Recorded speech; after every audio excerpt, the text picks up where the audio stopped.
Registration কি code দুইটা, ঠিক আছে। এখন আমাদের কাছে আছে কয়টা? একটা। তাহলে আমরা কি করতে হবে যে এটা আমাদের কাছে নাই, ওটা আমরা ওর মেমোরি থেকে ওটা ডিলিট করে দিতে হবে। যদি পাওয়া যায় ইনস্টল আবার করা যাবে। দেখবেন একটু পরে একটা হয়ে যাবে এবং এইটাই মাস্টার কি হয়ে যাবে। জি জি।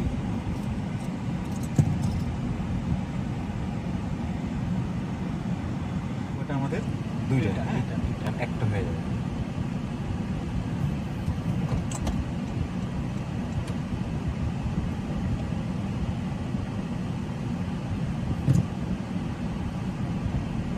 শেষ।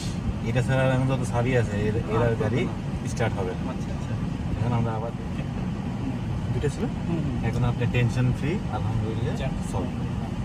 আর যদি ওই সাবিটা কোনো কারণে পান ফালাইয়েন না, ওইটা আবার আমরা আবার করে ইনস্টল দিতে করা হবে। যাবে হ্যাঁ, যদি পাই। আর যদি Right. কিছুদিনের ভিতরে আর- না পাই তাহলে এসে আরেকটা বানাই, আরেকটা বানাইতে হবে সেফটির জন্য। সেফটির জন্য। ধরুন এখন কথা এটা যদি হারা যায় তাহলে কিন্তু গাড়ি আর স্টার্ট করতে পারবে না। ওইটা বা আরেকটা বানাইতে কেমন খরচ পড়বে? ওটা বললাম না আমরা এমনি 4,500 টাকা প্রোগ্রামিং পারপাস। আর ওটা আপনার দুইটার মধ্যে একটা রিমোট কোনো কারণে হারাই ফেলছে। আচ্ছা, এখন যদি এটা যদি কোনো কারো আনইথিক্যাল কোনো লোকের কাছে পড়ে তো গাড়ি সহ তো গায়েব হয়ে যাবে। এজন্য একটা এখন আমরা সাবি রাখছি আর একটা আইগেস করে দিচ্ছি।